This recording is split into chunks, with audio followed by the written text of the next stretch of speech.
अस्सलाम वालेकुम बच्चों, आज एक नया टॉपिक स्टार्ट करने जा रहे हैं हम सीवीपी एनालिसिस के नाम से। और इसको स्टार्ट करने से पहले मैं आपको छोटा सा एक कॉन्टेक्स्ट जो है वो दूंगा।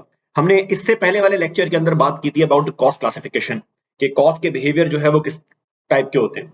और हमने ये बात की थी जनाब के प्रॉफिट एंड लॉस स्टेटमेंट जो है वो एक देसी अंदाज से भी बन सकती है। प्रॉफिट एंड लॉस स्टेटमेंट जो है वो एक फाइनेंशियल अकाउंटिंग वाले भी आप लोग जो है वो बना रहे होते हैं, जिसमें आप कॉस्ट को प्रोडक्शन और नॉन प्रोडक्शन में डिवाइड करते थे।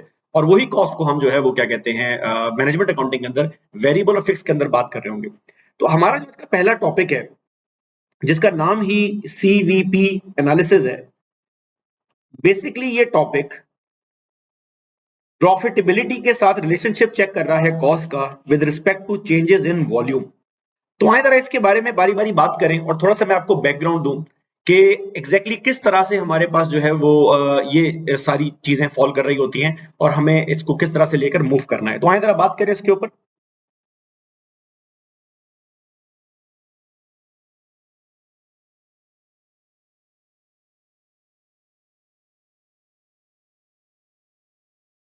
अच्छा जी, ये मैंने आपके सामने ना एक छोटा सा चार्ट बनाया है, छोटा सा पुरानी बातों को रिकैप करने के लिए। हमारे पास सीवीपी के अंदर सबसे बड़ा जो एक चैलेंज है मैनेजमेंट अकाउंटिंग में वो ये है कि हम चीजों को समझने से पहले, किसी भी आइटम को आइसोलेट करने से पहले, कोई भी कैलकुलेशन करने से पहले, हम अपनी कॉस्ट को दो हिस्सों के अंदर ब्रेक कर देते हैं। एक हमारे पास वेरिएबल कॉस्ट हो जाती है और एक हमारे पास फिक्स कॉस्ट हो जाती है। नाउ ये वेरिएबल और फिक्स कॉस्ट ये बिजनेस में किस तरह से आ सकती है? सर, ये वेरिएबल और फिक्स कॉस्ट डिपेंड करेगी। इसको अगर आप छोटी सी एग्जांपल के अंदर जो है वो बात समझने की कोशिश करें। सर, हमारे पास ना समझे एक दुकानदार है, शॉपकीपर है। अब जाहिर सी बात है, शॉपकीपर ने अगर अपनी दुकान खोल के रखी हुई है तो इसकी दुकान में मल्टीपल किस्म के एक्सपेंडिचर इसके पास इनकर करने पड़ेंगे। फॉर इंस्टेंस, सबसे पहला एक्सपेंडिचर जो इस दुकानदार को इनकर करना पड़ेगा, that would be salaries. Sir, अब सैलरीज का जो एक्सपेंडिचर है वो डिपेंड करेगा कि हमने मजदूर को किस बेस पे हायर किया हुआ है। अगर तो हमने मजदूर को दिहाड़ी की बेस पे हायर किया हुआ है तो ये खर्चा हमारे पास वेरिएबल होगा। लेकिन अगर हमने मजदूर को फिक्स सैलरी के ऊपर, माहाना सैलरी के ऊपर हायर किया हुआ है तो ये हमारे पास फिक्स एक्सपेंडिचर होगा। सिमिलरली, सैलरी के साथ साथ हमारे पास एक और अदर एक्सपेंडिचर है। यकीनन दुकान का कुछ ना कुछ हम रेंट भी पे कर रहे होंगे। अब रेंट के बारे में हमें आइडिया है, सर, चाहे काम हो ना हो, काम कम हो ज्यादा हो, रेंट हमें पे करना ही करना है। स्ट्राइक हो गई, दुकान बंद हो गई, हम तब भी रेंट पे कर रहे हैं। तो रेंट का खर्चा ये यकीनन हमारे पास इस केस के अंदर फिक्स है। सिमिलरली, अगर मैं टिपिकल दुकान के एक्सपेंडिचर के बात करूं तो एक एक्सपेंडिचर इसके, जो इसने बाहर बोर्ड लगाया हुआ है, तो यकीनन उससे केएमसी वाले भी कुछ ना कुछ पैसे चार्ज कर रहे होंगे, कुछ ना कुछ रेट्स भी इसके होंगे। अब आपने बाहर बोर्ड लगा लिया, आपका बोर्ड देखकर कोई अनफॉर्चुनेटली नहीं आ रहा, या आपका बोर्ड देख के ज्यादा लोग आ रहे हैं, आपको वो तो पैसे सेम पे करने पड़ेंगे, तो वो भी आपके पास एक फिक्स कॉस्ट हो गई। सिमिलरली, अगर मैं इन एक्सपेंडिचर्स में मजीद किसी एक्सपेंडिचर की बात करूं तो सर, दुकान के अंदर यकीनन आजकल सबसे बड़ा दुख जो है लोगों का, दुकानदार का भी होगा, इलेक्ट्रिसिटी का बिल है। अब सर, इलेक्ट्रिसिटी के बिल के बारे में अगर मैं बात करूं कि ये वेरिएबल होता है कि फिक्स होता है, तो इलेक्ट्रिसिटी के बिल में वी नो के दोनों कंपोनेंट जो है वो शामिल होते हैं। आप अगर पूरे महीने अपना बिजली का मीटर बंद भी कर दें तब भी आपको एक कॉस्ट जो है वो पे करनी पड़ती है। और अगर आप पूरे महीने क्या कहना चाहिए अपना बिजली इस्तेमाल भी करें तो वो फिक्स की जो कॉस्ट है वो तो आपको देनी ही पड़ेगी। साथ में आपको एक जो वेरिएबल का कंपोनेंट है वो भी पे करना पड़ेगा, और वो तो स्लैब के हिसाब से पहले हुआ करता था, अब वो भी उन्होंने चेंज कर दिया। इसका मतलब इसके अंदर एक वेरिएबल भी है और इसके अंदर एक फिक्स का कंपोनेंट भी है। अब सर, दुकान तो खोल ली है, सारा काम भी हो गया है, कोई इशू नहीं है, लेकिन ये बताएं दुकान में हमने काम क्या करना है, मतलब सामान क्या रख के जो है वो सेल करेंगे। तो यकीनन दुकान में कुछ ना कुछ आपको माल भी ऐड करना पड़ेगा। अब ये जो पिक्चर आपके सामने हमने दी है, अगर आप पिक्चर से देखें तो अंदाजा हो रहा है शायद ये गोश्त की दुकान है, ठीक है ना। अब सर, यकीनन हमने जो आइटम बेचना है वो भी तो हमने बाय किया होगा। तो वो जो हमने आइटम बाय किया होगा, जो चीजें हम रीसेल जो है वो करने के लिए बाय कर रहे हैं, हमारे जो गुड्स हैं, सर, इनकी कॉस्ट यकीनन वेरिएबल होगी। ज्यादा सामान बाय करोगे ज्यादा कॉस्ट पे करनी है, कम सामान बाय करोगे कम कॉस्ट पे करनी है, और ऐसे मल्टीपल एक्सपेंडिचर होंगे, ट्रांसपोर्टेशन है वगैरह वगैरह। अब बिजनेस का मसला ये है कि हमें हिसाब लगाना है कि यार, मैं जो मार्केट से सामान बाय करके लेकर आ रहा हूं, मिसाल के तौर पे ये दुकानदार मार्केट से 1 किलो गोश्त बाय करके लेकर आता है 800 रुपए का,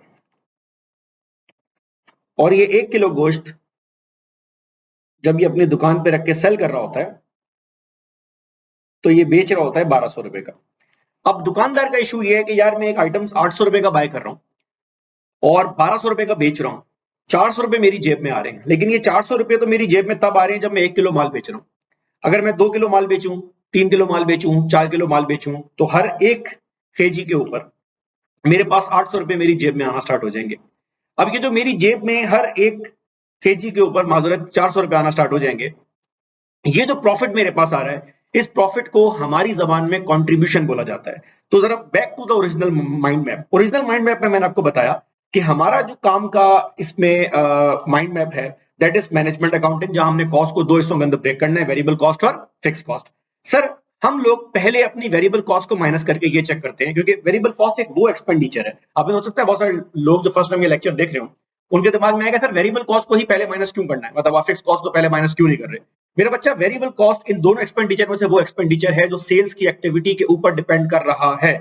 इसकी छोटी सी मिसाल आपके सामने, एज्यूम करें कि मैंने इस एक महीने में, जो भी मैंने शॉपकीपर की बात की, मैंने इस एक महीने के अंदर 100 किलो माल बेच दिया।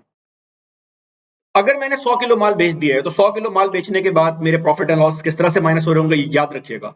मैंने अपने 100 किलो की सेल्स में से सारी कॉस्ट माइनस करनी है। बस आपसे मैं ये कह रहा हूं कि ये कॉस्ट माइनस करने से पहले आपने पहले वेरिएबल कॉस्ट को माइनस करना है, दूसरा नंबर आपके पास फिक्स कॉस्ट का आएगा। तो अगर मैं ऐसा करूंगा तो क्या होगा, तो एक छोटी सी प्रॉफिट एंड लॉस स्टेटमेंट मैं आपके सामने बना लेता हूं। सर ये जो मैंने आपके सामने छोटी सी प्रॉफिट एंड लॉस बनाई है ना, इसमें दुकानदार की सिर्फ कीमतें खरीद है, दैट्स इट।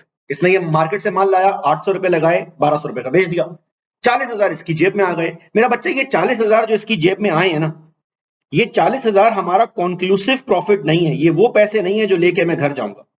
तो इस प्रॉफिट को हमारी जबान में, अगर मैं सेल्स में से सिर्फ वेरिएबल कॉस्ट माइनस कर रहा हूं, तो इसको हमारी जबान में कंट्रीब्यूशन बोला जाता है। अब आप सोच रहे होंगे सर ये पैसे लेकर ये घर क्यों नहीं जाएगा। मेरा बच्चा, ये पैसे लेकर ये घर इसलिए नहीं जाएगा कि घर जाने से पहले इसको सैलरी पे करनी है, घर जाने से पहले इसको रेंट पे करना है, घर जाने से पहले इसको बाकी के एक्सपेंसेस पे करने हैं, घर जाने से पहले इसको वो सारी की सारी फिक्स कॉस्ट पे करनी है जो हमारे बिजनेस के अंदर इनकर हो रही है।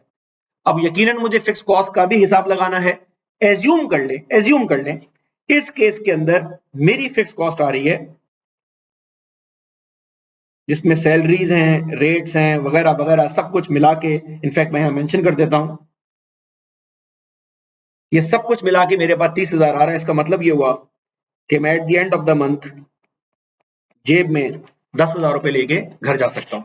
अब सर ये तो बड़ी सिंपल सी बात थी, इसमें क्या मुसीबत थी? मुसीबत ये थी कि बेसिकली सीवीपी एनालिसिस में हम ये चेक कर रहे होते हैं कि जैसे जैसे ये एक्टिविटी चेंज होगी, जैसे जैसे ये 100 किलो की एक्टिविटी चेंज होगी, वैसे वैसे हमारे प्रॉफिट एंड लॉस के ऊपर इंपैक्ट पड़ेगा। तो कॉस्ट वॉल्यूम प्रॉफिट, हमने कॉस्ट का रिलेशनशिप चेक करना है with profit as the volume will change. For instance, अगर अगले महीने मैं 1 भी किलो माल ना बेचूं, जीरो मैंने सेल की है, इसका मतलब यहां भी कुछ जीरो हो जाएगा, वेरिएबल कॉस्ट भी जीरो हो जाएगी। लेकिन याद रखिएगा, मैं जाती बात है कोई माल बेच इसलिए नहीं रहा कि मैंने मार्केट से माल बाय नहीं किया, नहीं गया मार्केट, खोली नहीं शॉप, लेकिन सर मुझे सैलरीज और रेंट वगैरह तो पे करना ही करने हैं, स्टाफ को तो मुझे पे करना ही जो है वो करना है। जिस तरह कॉलेजेस के अंदर कैफ में 2 सेशंस होते हैं, तो ड्यूरिंग द एग्जामिनेशन वो महीना स्लो होता है कॉलेज का, बच्चे अभी नहीं आ रहे होते, एडमिशन नहीं हो रहे होते, लेकिन उस महीने का बिजली का बिल, उस महीने का रेंट, सैलरीज वो तो कॉलेज पे कर रहा होता है, तो ये फिक्स कॉस्ट हमारे पास पे हो रही होगी।